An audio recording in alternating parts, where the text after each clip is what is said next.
So, I'm just watching this YouTube video, welcome to WTW, and we're just going to take a quick look at this advert that's popped up about Black History Month. And we got this white guy asking this black lady questions that most white people will know anyway. He's just said, oh, the reason why we celebrate or want to know about Black History is because black people were kept as slaves. Okay, well, in the 17th century, white people were kept as slaves by the black people as well. So that was before the mass black slavery. I have had actually 3 separate friends of mine who are black within the last couple of weeks tell me that actually they themselves don't actually believe that many black people were taken from Africa. But maybe I'll save that for another video. Maybe even get them on here themselves, from their own mouths perhaps. But even they see the BS in the mainstream propaganda, if you like. I mean, it's kind of propaganda, isn't it? Let's watch this advert. That's what we like. That happened. Anyway, back to Queen Elizabeth. Yeah, because Black history is history. Hello. My parents, particularly my dad, made sure that we absolutely knew like where we were from. We had books upon books. I had to do my own research, so I knew I wasn't getting it. Why is black music so good? Why? Why is black music so good? I mean, what a question. What a question to Google. Do you know what? I actually want to know what Google says. Yeah, what does Google Why say? is black music? First of all, black music is music, Correct. by the way. So like any music you like started with black people. Yes. You cannot imagine modern music without its African influences. It just doesn't exist. Black music is music. All music is black music. Alright, next question. Well, that's a bunch of BS. All music is music, regardless of where it comes from. The only reason why in the West that black music's more popular, seems like it's more popular or more influential, is because most of the people who are listening to it in the West are white people. Yes, so they put black sort of flavours into white music to give it more sort of, well, something a little bit different.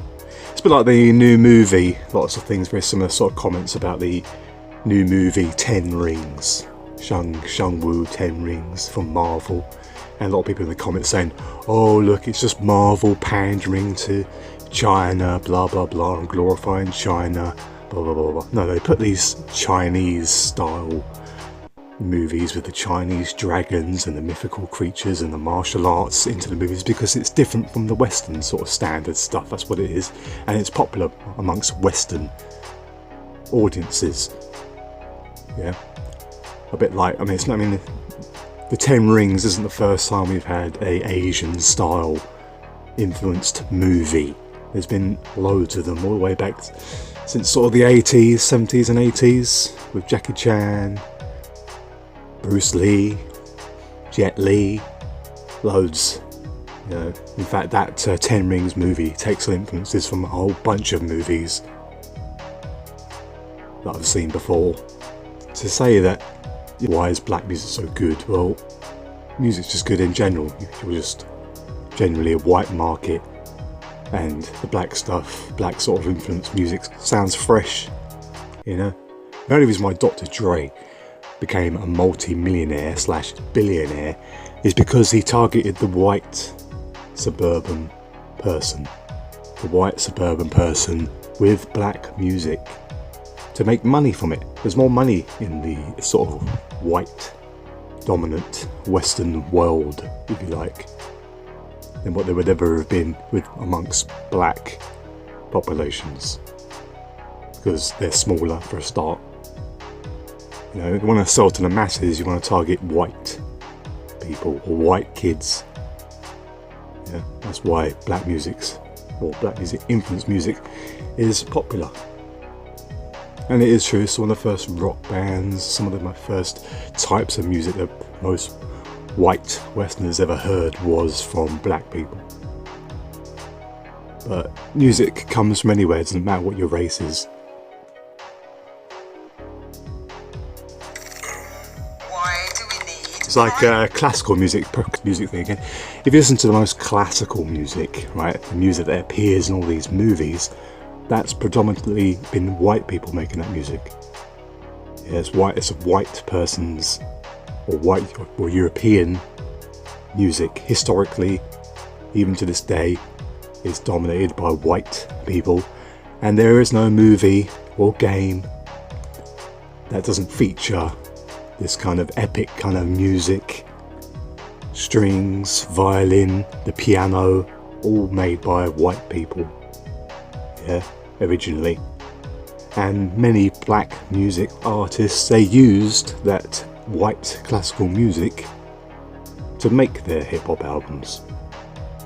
So it's just rubbish when you say that a certain race has better music, or why is a certain race's music so good. Music is music. You got good music and bad music. Hey, what is hair discrimination? Hair discrimination.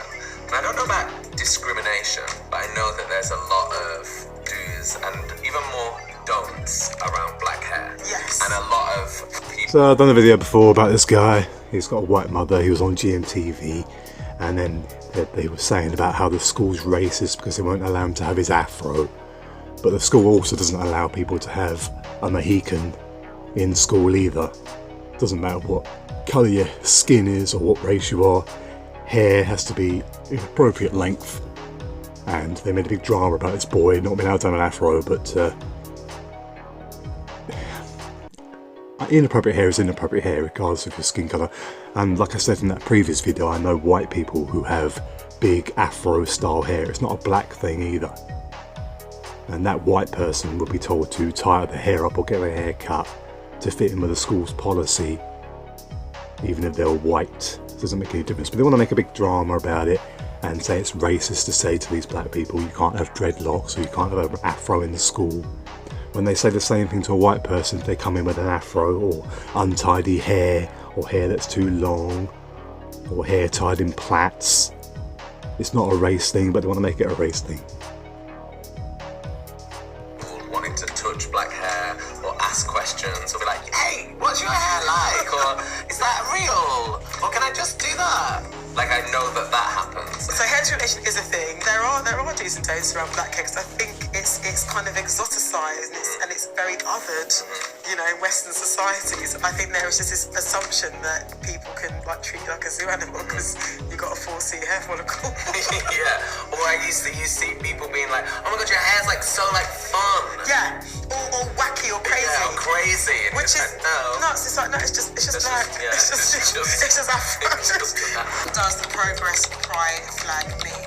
Okay, so from my understanding, the progress pride flag means the inclusivity of POC people, particularly black queer people in gay history, and it essentially is the intersection of gay and black history, or queer and black histories. I have seen Like Little Nas X. Why is racial equity important? Equity, racial equity. Equality, you moron. I don't know. I'm gonna have to Google this.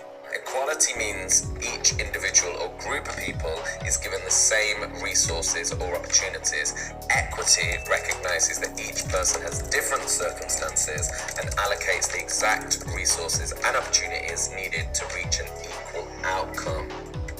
Got it. Well, yeah, you know, it's like when there are schemes, particularly in media, okay, we are looking for young people of colour from a particular background to sign up to this. Which is actually discriminative against people who are not black. For example, let's just use black. We could say Asian, we could say, you know, anything other than white, but let's just stick to black and white because we have a black lady and a white gentleman on the screen here. So let's just put this out there, right? So she's basically hinting on something I've spoken about before. So you've got a company, for example, and they say they've got quite a few white people working at the company. So they want to promote some black people working at the company. They want to make it like, sort of like equal. So they want, say, 5 white people and 5 black people in the company.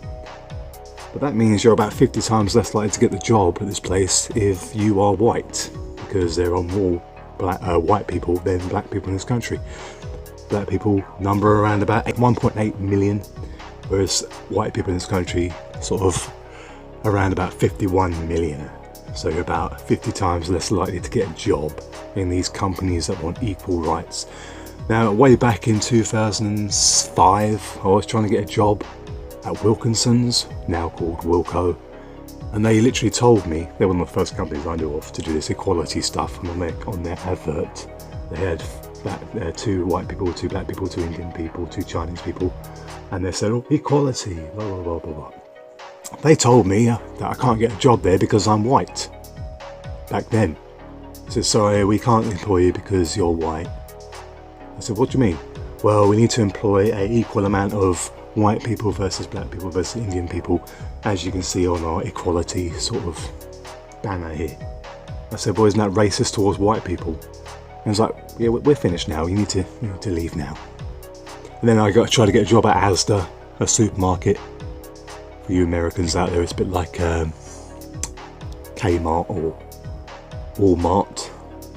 Anyway, so I tried to get a job there, and a friend of mine actually worked there at the time, so I knew who got the job. And there was me, one of 2 white people there, and then we had most of the rest of the people from Africa or so on, and they were black, and they were the ones that got the job. But or we could have a situation where I was living in a hostel and was technically homeless, waiting on a housing register to get. I'd been in there for 2 years, did some charity work, and was delivering furniture to this brand new build flat, where a black African opened the door, and he told me he doesn't need to work, and doesn't pay any rent because he's a British citizen, and he's basically the result of Boris Johnson saying that anybody who'd been in, or could prove they've been in London for over 2 years, can apply for British citizenship. So that means that somebody from another country, regardless of colour, of course, but this guy was black African, someone from another country could actually come here and get housed before someone like me, who's a native. Again, doesn't matter regardless of colour. But the point is, I was born here and I had to wait 4 years to get housed, whereas someone came from another country and got housed within 2 years. Did his race play a part? Did the landlord want to get, or the council want to get more sort of black tenants into properties? I mean, I've got an allotment. I've got an allotment garden, and the guy next to me, I've got 3 people, about 5 people around me that are all black African, from Africa. They're not born here. And they've got allotments. So the one next to me, I asked him, how did he get his plot? Because there's a 6-year waiting list, and he turned around and said to me, oh, I only waited 2 months. Oh, right. So basically evidence there that they're fast tracking non-white people or non-native white people to get allotments, perhaps. The council in general perhaps is pushing this whole thing in from whatever spectrum, from housing to allotments to whatever,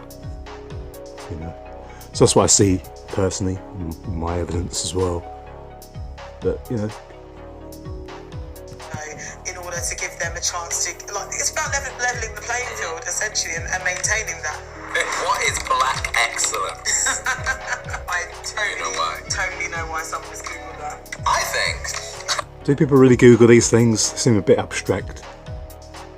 As a white man, black excellence is a celebration of your blackness and living and celebrating. Can I celebrate the excellence of my whiteness? About how white people made the piano music and created the harpsichord, which the piano come from, or even the harp itself was created by white people. Am I allowed to celebrate that as a musician? Can I celebrate that? Or would that be classed as being racist? Or can we celebrate that white people brought electricity to the masses? Can we celebrate that white people made the first digital processors for computers, and the first musical keyboards, and the first game consoles like the Atari and the Commodore systems from the 80s? Can we celebrate that greatness of white ingenuity? Or do we not care that they're white, and you're making us care that they're white by going on about black people and what they created? So it's who created what, black versus white. It's just ridiculous. So Yeah, we should celebrate white people for creating the first synthesizer keyboards and enabling us to have the first chips and computers that allow us to have tablets and phones and stuff like that. Most technology has been developed by white people. And most musical equipment that we use in the West, like pianos, violins, and stuff like that, was all made by white Europeans. Blackness to the highest level possible. Kind of like gay pride, but an everyday feeling.